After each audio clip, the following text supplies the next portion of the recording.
doesn't matter what is going on set. We're losing time. It's 4 a.m. There was 9 things I never had to worry about, and it was the 9 kids.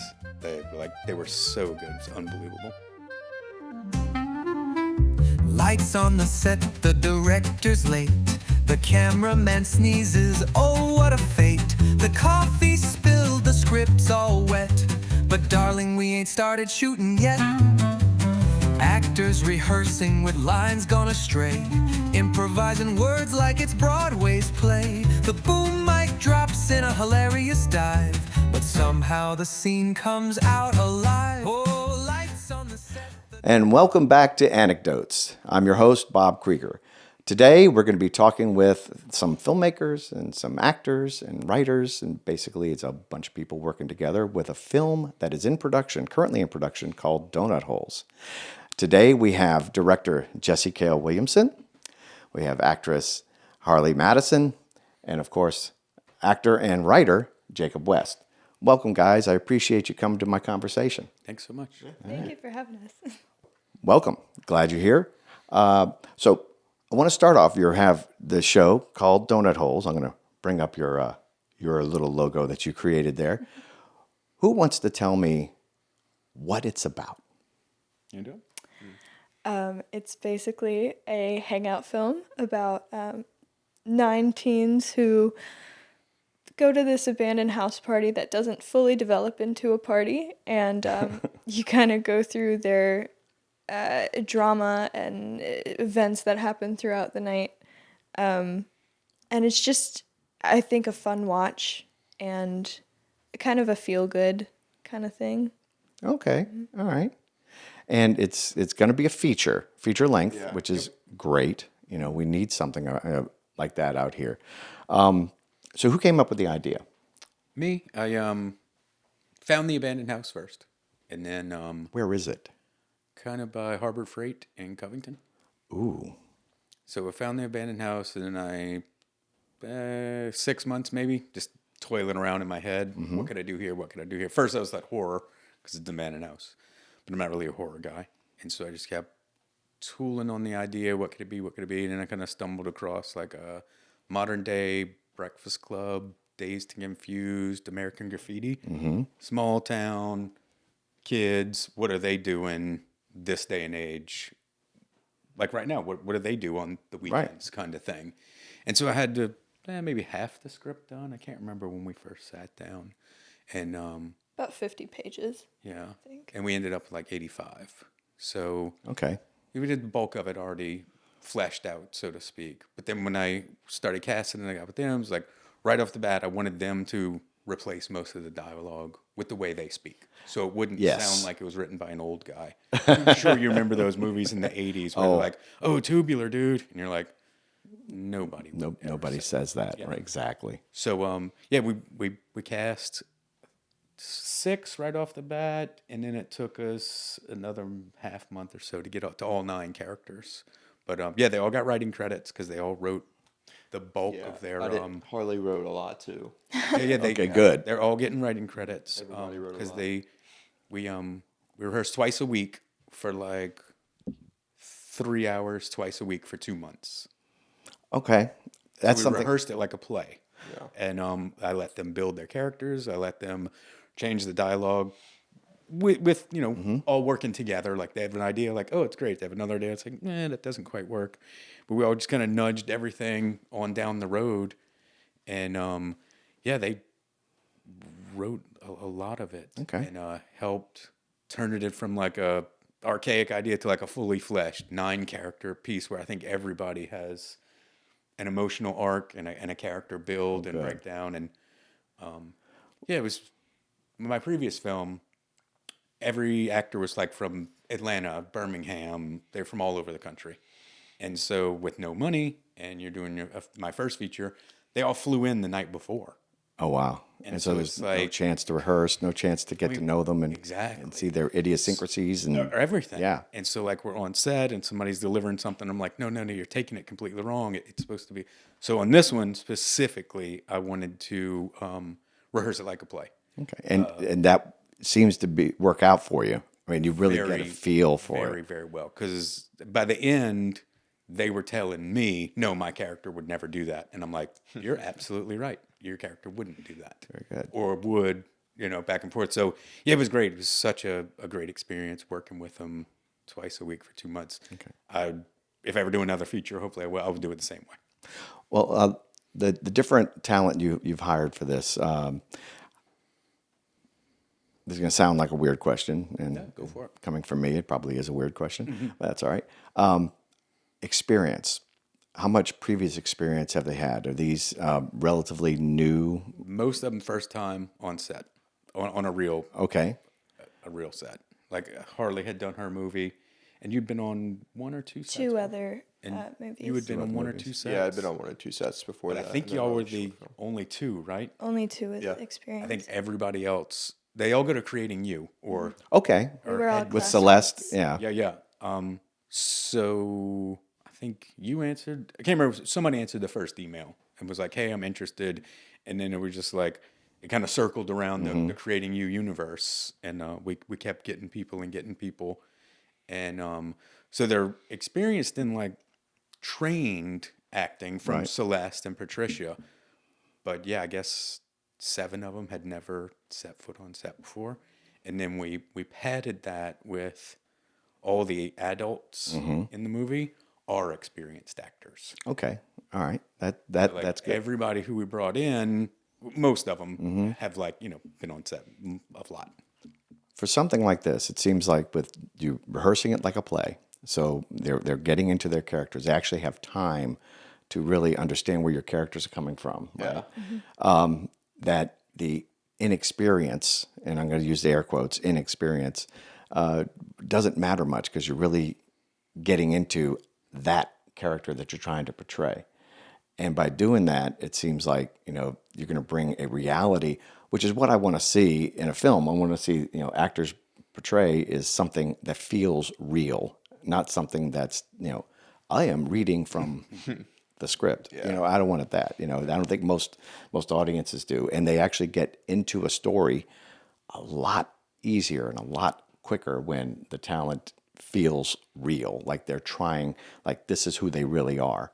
And so that's kind of very cool. I like that. Yeah, it was very great. It was even my friend was on set to just kind of first AD and help. And, he's a daytime Emmy Award winning director, Mike Mayhall, and even he was like, "This cast is phenomenal."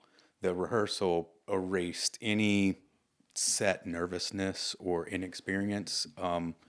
They were off book on the whole entire script, pretty much. Oh, that's fantastic.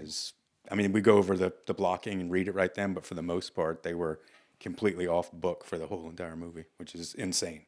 That's great. And what is your are you in post now or still in production? So we finished principal with like the DP and the sound guy and all that, and we have like, what did we count today? 6 or 7 like tiny little pieces that I'll just shoot, and they're helping with camera and sound. So this like second unit Splinter stuff, I get to teach them more than just acting, like how to like today is a good example. We have a guy riding an electric scooter. All right. So we put Harlie behind a bicycle in one of those little baby carrier trailers. It's true. I'm serious. I like it. I'll show you. Uh-oh. I'll show you a picture here, Bob. Okay. So I mounted my camera inside of it, and I put her in the back. If you scroll, you'll see like the camera sticking out the back of the carrier. And so I just rode the bike, and she operated the camera and directed him as to like what distance to keep from us. And You have to send me these pictures. yeah, I will. Yeah. Yeah, we'll I want everybody to see them because I think that would be. Harlie, what's the matter? I was crisscross applesauce in a baby carrier, and the humidity just made my hair poof. But yeah, I'm fine with the picture. you have to do what you have to do to You get the have shot. to do what you have to do to You get have the to be shot. creative. When you don't have money, you have to like figure it out. So thank you to Patrick Brooks over at Brooks Bike Shop. He set up the little thing for us and let us mount our camera. And she hopped in, and we rode up and down. What was that, Marigny Street? Okay. Right on. So Mandeville. you see the lake in the back. See the lake in the background. Beautiful little shot. Oh, that's a great. You shoot a little wide, and you clean it up in post with some smoothing or the gyro, whatever. Right. You know what I'm talking I about. know. Stabilization. Stabilization, Yeah, yeah. yes. And so we'd done it before on another shot with an actor pushing another actor in a wheelchair, chasing a girl jogging on the lakefront. Okay. The same exact thing. Shoot it a little wide and then tighten it up in post. And I mean, it looks like you're on a gimbal on a dolly. It's And like, I love it. it's amazing post how advanced it is just for users. Right. But there has to be, this is something I like to tell everybody. Oh, you can do all these special effects on the computer. Yes, you can. Why? Yep. And that's always my first question. Why would I want to do it? Give me a good reason. And they can't come up with one, then we're not doing it. If they come up with one, we'll find the best way to do that shot. It has to serve a purpose in the film. Like what's going to help, continue the story and help push the story forward.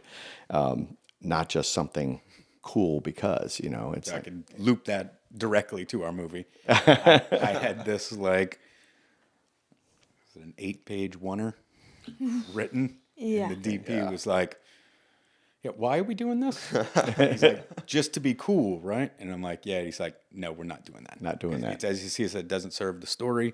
Right. You're making it difficult for no reason, and it doesn't move the story forward or add to the story. You're just doing something to do it. And so, and he was right. Like it was silly to try to like do that just to do it with no like layered in reason for it to enforce Right. the scene or the story or anything. There is on Netflix now. I think it's Netflix. A 4-part miniseries, phenomenal. Adolescence. Yes. I knew he was Yeah. gonna bring that Well, one I'm up. sorry. No, we talked about it when We we talked were about it. Yeah, It is awesome, and you really get sucked into the story. As I'm not going to give anything away if y'all haven't seen it yet. It's pretty interesting. Because it's all Wonders. one shot. That's it throughout the entire thing. And I remember reading a little bit about it where they have, it's a half hour, 45 minutes, whatever long each episode. They're it's an immense amount of time, and they get to the end and something messes up. Back to one, and we'll do it again. And And I mean, they had so much money, they were only doing 2 a day yeah, because it's so many moving parts and whatever. So they had to do one in the morning, break for lunch, and then do another one. And I think they did 7 or 8 for most episodes, but on 2 of them, they got it in the second take. yeah, But they also, on that one, rehearsed for a month each episode. and that helps a lot to have that rehearsal.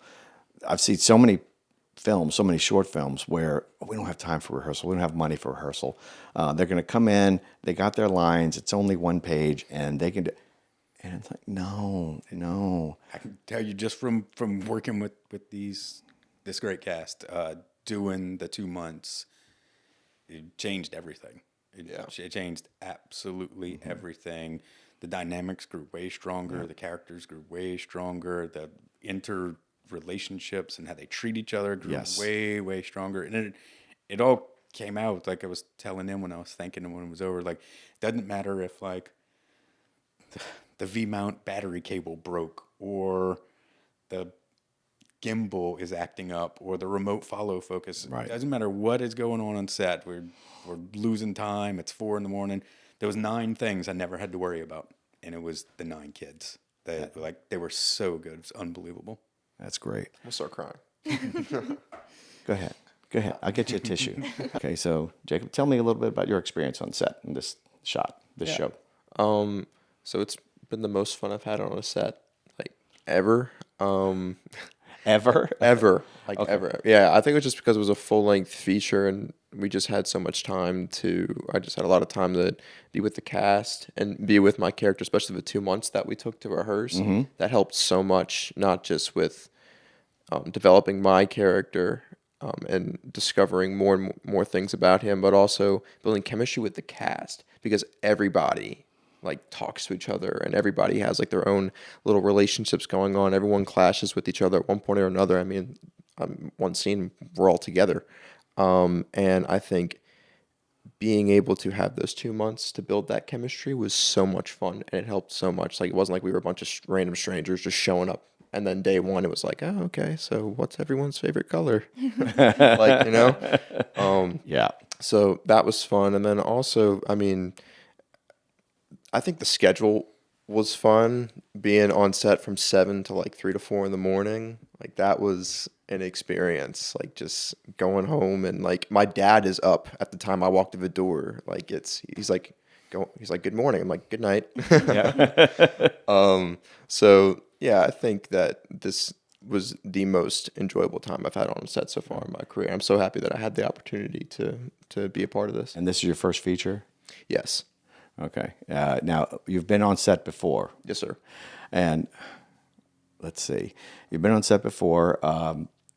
How is this different when you're talking about, it's not like a short film or a shorter film compared to this feature, besides the time that's involved?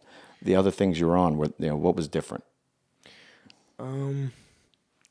At least for you. Yeah, at least for me, I would just say that since the story was longer, the short film was like 10, 15 minutes maybe, and it's a shorter script.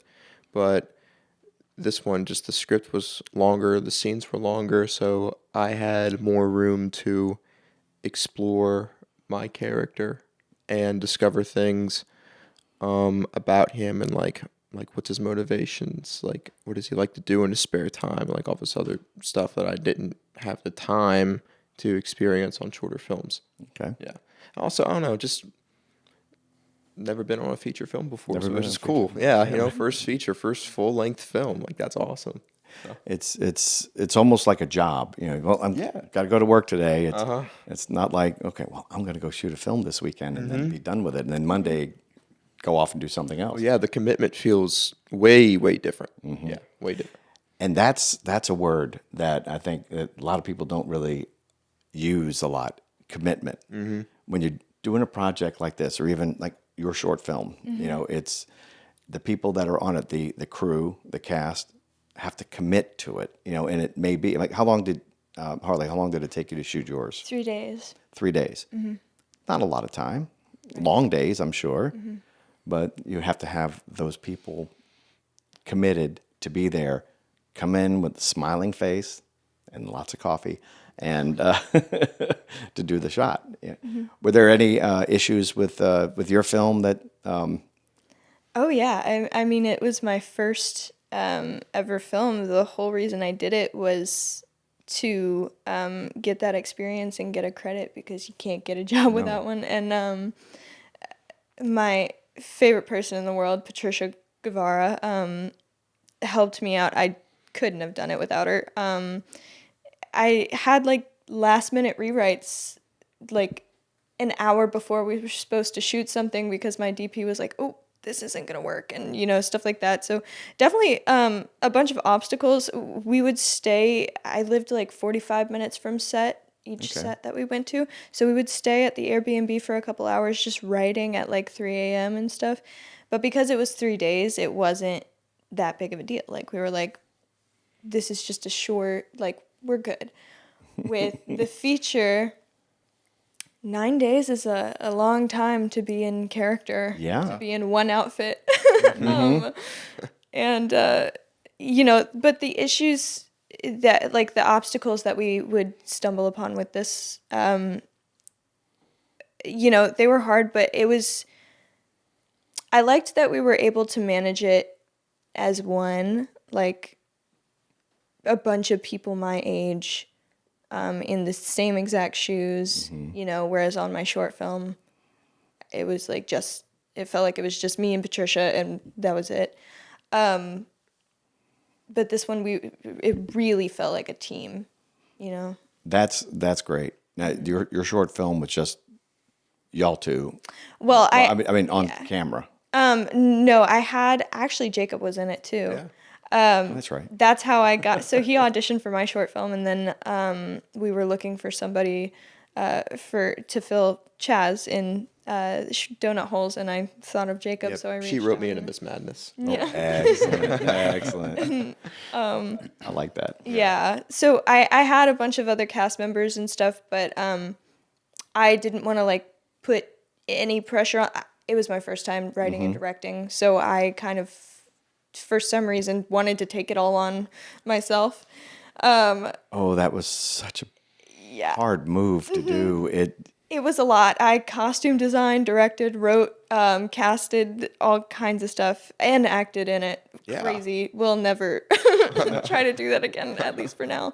I totally get it. That's people think, oh, I can act and direct and edit and do sound and do crafty. It's like, no. It's a lot. No. A lot more than people think.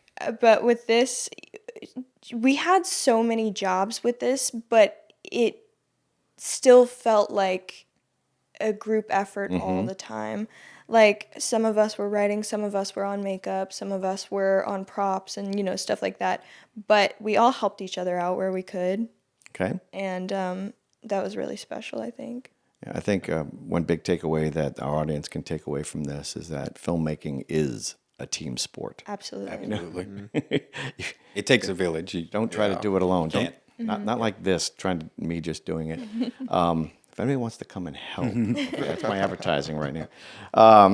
Actually, maybe looking for a host for this show, and I can kind of step out behind camera instead of being the pretty boy I am in front of the camera. So we'll have to kind of see how that goes. But we're going to continue on. I love that. And then your first on-set experience, Jacob. Tell me Very a little bit about first? that. Very first. How wonderful was that? It was exhilarating. I was a senior in high school, and so I think the first day we were filming that movie, it was like a Thursday or something, and we were shooting the whole weekend. So I was like, I'm not taking my math test. I'm going to go film a movie. Like, that was a really great excuse to give. And I played like a mystery serial killer in this really low budget horror film. Yeah, you get the picture.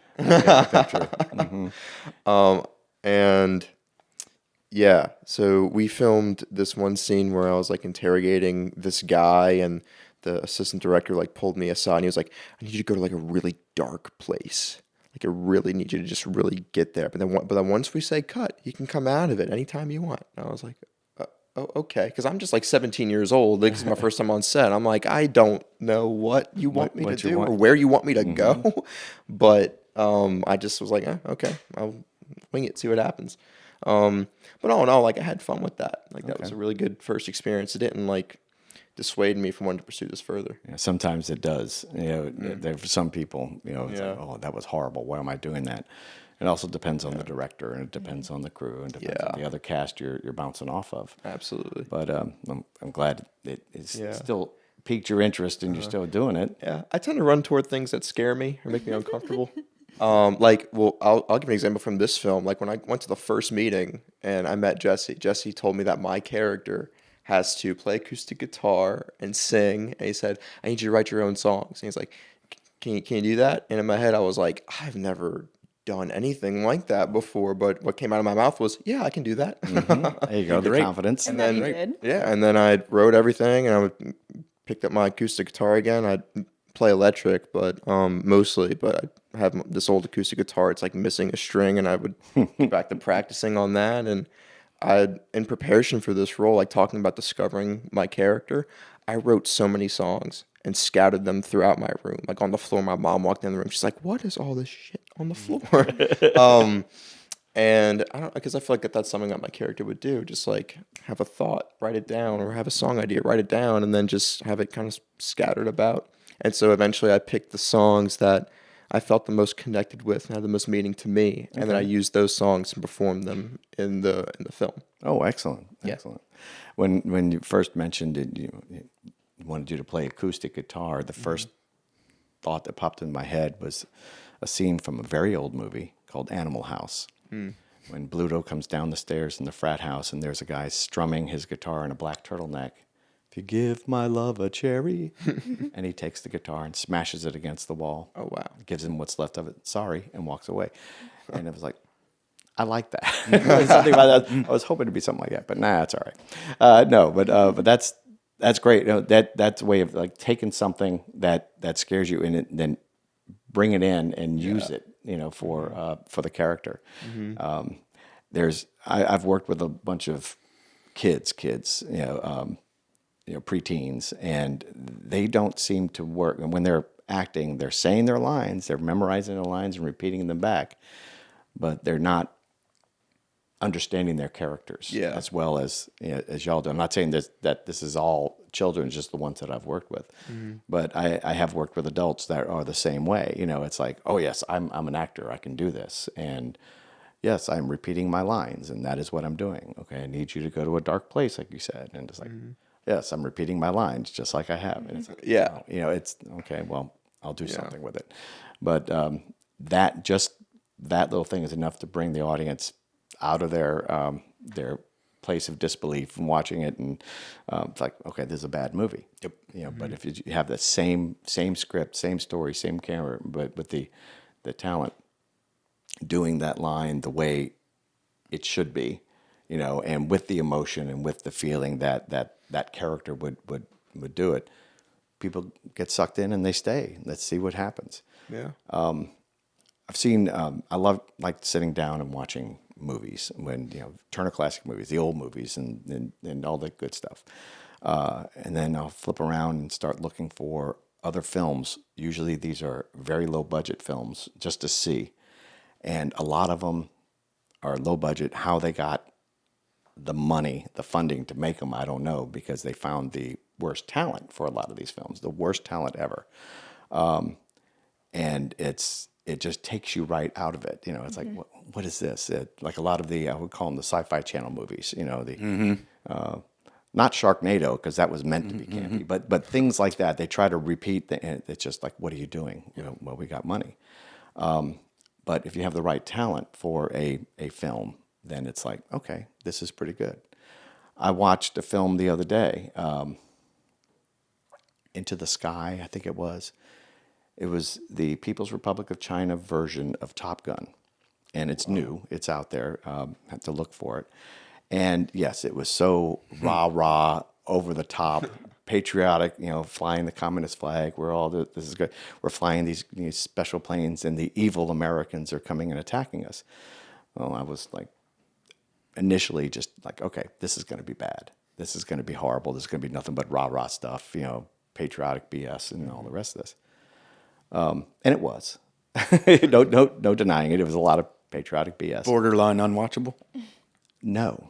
Well, because of the talent they had, the actors they had in it felt real. Wow. And it wasn't like, yes, we need to do this for the party. It was, you know, hey, no, we're here to fly planes so that our pilots don't die, you know, flying them. That's why they were test pilots and doing their test pilot stuff. And it's like that kept me watching it, and I thoroughly enjoyed it. You know, I mean, I'm not going to go to Beijing anytime soon, but it was like it was a thoroughly enjoyable film, and it ended like Top Gun did, with a lot of the flying and the rah rah. You know, we win and all the rest of this stuff, but it was the acting that actually it wasn't over the top like you would expect, and that kept me watching it. And so the acting is very important. You know, yes, you have the cool cameras. Yes, you have all the sliders and the gimbals and all the rest of this stuff and the special effects in post. But if y'all don't bring it, then it's a piece of crap. Right. Yeah. It's all about making the human connection. Exactly. Being real and. I mean, there's like this film. I'm interested, you know, to see what y'all did with it. I haven't seen any of it yet. You know, I read the synopsis on IMDb. I read a little bit, looked up, you know, other things that y'all have done to try to, you know, prep for this. I'm really curious to see how you do this. There's a lot of people who will try to make a film, not like this, but similar, where you have a bunch of talking heads talking back and forth about deep, angsty stuff, and it's usually unwatchable because they're trying to dig deep into that you know, the soul and bring that forward. And why We don't do too much of that. no, but it's like really. no, it's I like it when it's real, it's fun. It doesn't necessarily have to be fun, you know. It can be sad, but you know, make it real. Make me want to like your characters or hate your characters, but not just be ambivalent about your characters. So the idea I had was like, imagine if you just like drop the camera in on these kids hanging out at an abandoned house. So not like over directed or over dramatic. It's just kind of like what they would talk about on a regular. They're kind of like normal little problems that we're giving them all a goal or their dream, Right. and then they all have an obstacle, and it's just more like fly on the wall of them, just kind of like drunk teenagers talking about their lives, as opposed to I know exactly what you're Right. talking Yeah. about. You know what? Yeah. Where it's like overly deep and overly sad or overly happy. Whereas this is all kind of, you just kind of get to know them a little bit. And this is where, like I said, those kind of overly deep, blah, blah, type are usually from beginning filmmakers or people who've been in the business for a long time, a year, and like, oh yes, this is my magnum opus. This really means something. So it's just not to cut off, but to circle back, like to what you were just saying. It's like, it's more important to be authentic Yes. than to write something you think is really deep and whatnot. It's way more important to just have the characters know, the actors know their characters, and to deliver the performance as authentic as possible, as opposed to this flowery, deep poetry language that You're trying to push a perspective onto the audience, and they don't want that. No, they don't. They want to watch something that is just unfolds entertaining, and that unfolds, that they get It's an they get experience. invested in, and not something that is forced upon them.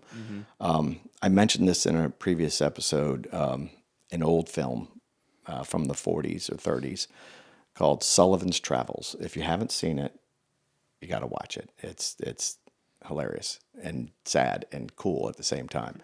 Sullivan's Travels is about a film director named Sullivan, who is in the midst of the Depression, but he's in Hollywood making these Busby Berkeley musical dance films, a lot of happy people doing whatever, and he's upset by that because, like, yes, he's making a lot of money, and they've got all these poor people in the Depression who've got no food, no house, no nothing, and he's like, and I'm over here making fun movies, that's not right. So what he wanted to do was go around the country and do a film about the depression and the poverty and the sadness that's going on, because that's a deep film. And his people tried to talk him out of it, but nope, he's going to do it. So he dresses as a bum to go see the real experience of what life really is about. And something happens, and he gets mistaken for somebody else, and he gets sent to jail for his own murder. Which is like, okay, how could I murder myself? But he's now in a chain gang, and one of the things that they do in the chain gang on a Sunday, they walk into this old country church, and all the parishioners there move out of the way so the prisoners can have the front pews because they're going to watch a movie. They turn on the projector, and there's this cartoon playing, and everybody starts laughing, and he realizes, wait a minute, people who are in the Depression don't want to see something depressing. They want this entertainment. And that's when he realized what he's doing is actually not bad. So I like that, because the message there is do something that's entertaining for your audience, that makes your audience appreciate the time they're giving you, for that film. Yes, it can be sad, it can be depressing, it can be happy. It doesn't always have to be, mindless, but just have something that's good that people want to see, not something that you want to make only that no one really wants to see. Yeah. I've started many scripts that, okay, this is a great idea. And then when I look at it again, I say, no, this is terrible. This is just for me. Let me go back and try something else. Let's see what happens. And it takes a while. You don't have to go with your first impression. You go with, think about what else. And the fact that y'all collaborated in writing it, that's fantastic, because then that's something else that helps, is that, you don't have a single idea or a single perspective that you're working from. You have all these other perspectives, because something, Harlie, that you might like is like, oh, this is going to be great if we do this, and everybody else like, well, maybe not. And then something else somebody else does, let's kind of direct, oh, that's good, but what if we do it this way? And it brings a reality to it. It brings a camaraderie to it, and everybody's ready, working on that same goal. Let's make this the best story that we can, because really, in the end, it's all about story. Yeah. I mean, this is gonna be good. So, when are you planning on when are you planning on releasing it? When do you think it's going to be finished and ready to be released? We're hoping December. Hoping December. Okay, that would be good. Yeah, that would be good. We're fingers crossed we can rent out the movie tavern and have a premiere at movie tavern. The last film I did, we did our premiere at the Broad and the Zeitgeist. Mm-hmm. But since like all of us are North Shore, all the cast is from the North Shore, we wanted to keep it all. Keep it on the North Shore. Keep it all on the North Shore if we could, if they're open to it, which I think they will be. I believe so. Now, the only problem with the North Shore is that the movie tavern right now is the only place to really do a screening. Because all the other theaters are closed, and which is horrible, when I start thinking about it. Downtown Covington had a theater there, the Star Theater. Yeah, And I saw Castaway there.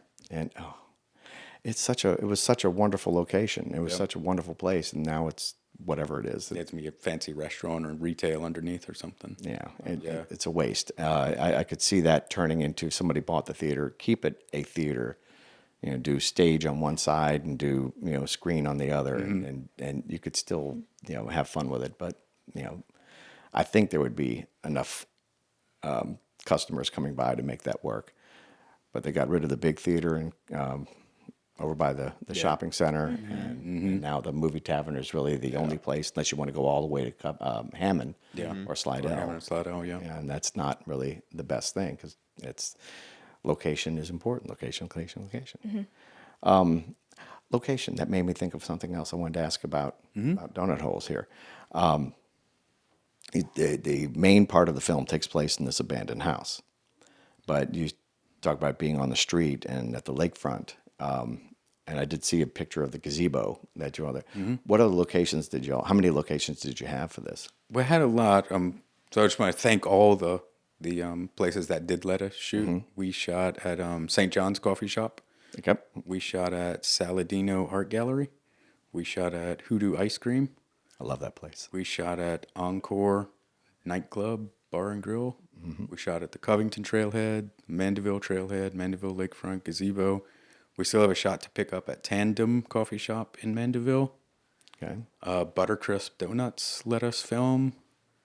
And St. John's. I said St. John's. Yeah. Anywhere else? Did we go anywhere else? I tried to incorporate every business that I had the record shop. Black Flower. I like that Black Flower record shop. Yeah. What's that guy's name? Henry? Howie. Howie. Yeah, Howie's super Awesome. cool. Me and him had a scene together. It was so fun. Yeah. So yeah, like all the cool places in downtown Covington, we just went and knocked on their door basically. I mean, I knew several of them, but I didn't know Howie. And we were just walking down the street. Where were we coming from? I can't remember. We were scoping out places to shoot. The trailhead. We were at the Covington Trailhead, and then we were walking back towards the ice cream shop, and we were walking past the record shop, and I was like. He's the music guy. Like, let's walk in, and then and Howie was like, yeah, sure. So then, I don't know, a week later, we ended up in there shooting a scene where he's like hanging up a flyer for his open mic. Yeah. Oh, nice. I like the idea of multiple locations. I kind of there are times I see the low budget single location. This is where we're going, and it's like, okay, that's good, but location really is a character. You spice it up a little. Oh, we also shot on the Madisonville riverfront. Oh, nice. Yeah, we had like a nighttime walk along the river. Oh, yeah, imagine so lights reflecting off the river and nice. Exactly what you said. So you can't just be. And the house had 4 rooms that we used, but even you can't just be there for 70 minutes. So we had to use other places to incorporate into the story just to add different spots to it. Because like you said, I mean, nobody wants to sit in the same house for the whole entire hour and a half. I know. Yeah, that does. Yeah. It feels like it drags on because where we're getting some resolution on this. Yeah. And it's I'm not really sure. Like I said, I know the synopsis. So kind of Don't know the story. American Graffiti. Kind of remember the movie Slacker by Linkletter. Yep. Kind of Slacker. Kind of Breakfast Club. They introduced me into Euphoria. Little Euphoria. Little dash Euphoria. Dazed and Confused. Kind of like the kid hangout film. See, that's okay. It doesn't necessarily. people see a kid hangout film, and then next thing you know, there's the guy in the hockey mask, and although where you find a hockey mask in Louisiana, I don't know, but you have but keep it real, and people like that, the slice of life thing. The American Graffiti, and it wasn't all these different things. You look at it, it's like, yes, it's just a night on the town for these kids. So I was telling them, like, I don't know if I'm positive about this, but I think that was the first kids hangout film ever made. It may have been. Because if you think about before that, like, they didn't make movies about teens on a Friday night, like, doing anything, much less movies about, like, a huge ensemble cast where there's, I never did count, but I want to say it's equal to ours. There's like 9 people in that who have, like, a role. Like, there's Harrison Ford's in it. Harrison Ford in it. Ron Howard. Ron Howard, Cindy Williams. You've got Richard Dreyfuss as a kid. And you see all these guys who are old and decrepit now, and they were like... But they're also, like, super famous, and this was, like, their first, like, first breakout role thing. Yeah. So, like, kids, they aren't really into cars like that. Not now. But yeah, so, like, it's kind of American Graffiti without the cars. And, like, small town. What do the kids do in a small town? Replace the cars with drugs and alcohol. Sweet. As long as it's not, Jägermeister or Goldschlager, we're all right. Okay, because that's not. Okay. Yeah, we try to just, like, thread the needle of implied and a little bit, but it's more about who they are. It's not about getting blackout drunk or throwing up or taking too many drugs. I mean, that's kind of all there because it's a party. But it's more about, like, who they are as people. Yeah. And learning to be honest with themselves and making friends with the people around them, being honest to them about what they're all really going through. And kind of the thread needle in the Breakfast Club thing. At the beginning, they're all different. And then kind of by the end, like, their issues may be different, but they're going through very similar things. I think that's actually not a bad way to go. I like that. The idea of the kids, I mean, at a party when there's no adults around and nobody else around. Another thing I did changes the way you look. But go ahead. Right when I was writing it, since it's an abandoned house in the woods, it's a dead zone. So there's none of this. No cells. Good. Yeah. None of because. You sit around kids today and you look at, there's 10 of them. They're all on their phones. They're all on their. And so that was like devices. The first thing, like force them to talk to each other, force them to engage without. Because that is a crutch these days, even for adults. Oh, yeah, me too. I don't really want to talk to you. Oh, look at this. Okay, good. Then me and my wife, everything, we go out to dinner, like just leave it in your pocket. Like let's engage and actually talk to each other. We, I work at a school, and we went on a field trip and with a bunch of 6th graders. I do not recommend it. But do they have phones? No. Okay. We told them no phones, no devices, and they stayed at home. They went on this trip, and lo and behold, they talked to each other. Wow. They interacted with everything that was going on. They like, wow, only time they wish they had their phone. Wow, I wish I could take a picture of this. And I'm like, well, no, I got pictures for you. So I took pictures. It's all good. But at 6th grade, they do have phones? Yeah, afraid even younger than that. Oh, yeah. Wow. Oh, yeah. So much for like going in the woods and building forts, and they just everybody's on their phone, man. No. Just go outside and be an idiot. Have fun. That's the whole thing about being a kid is that you got to make sure that you're, don't grow up too fast. That's what I tell. Don't do. Told them that every day. Right. Don't be an adult. It's a total trick. We had this was it's a co-ed school, so boys and girls. We were taking 2 buses on this trip. Girls on one bus, boys on the other. Also, when there were no cell phones, no devices, no girls, they became what they are. Little 11-year-old boys. And they had blankets and pillows on the buses, and they built forts. Nice. Pillow forts on the bus. Because we're on there for a few hours. It's like, go ahead. They were being kids. It's like, this is awesome. Be yourself. Don't put on airs for somebody else. It doesn't matter. There's plenty of time for that. And that's real. Be real. And the same thing for like actors and talent. Be real. Be who you are. Don't put on a voice because it's what people want. Yeah. Nobody wants that. They want who you are, the warts and everything. because Yeah. that's what they have. If you try to make yourself up, and say I get injections in my lips because I want them pouty, who's that really going to impress? Nobody, And my wife will say, no, don't do that either. I'm not going to. But no, be yourself. This is who I am. If you don't like me for who I am, then that's your problem, not mine. And bring that reality, that authenticity. That's a great word. Bring that authenticity to your roles, to everything you do. Yeah, embrace the flaws Exactly. of your character, for sure. Exactly. I like it. Well, we're going to go ahead and call it a day right now. This has been a great time. I want y'all back. I want to talk to more of the cast and more of you again on another episode. Maybe we can see some BTS and clips next time so that we can see that. Give you some. Because this is, I'm very intrigued, and I would love to be invited to the premiere. I think that would be awesome to come see this thing. Absolutely.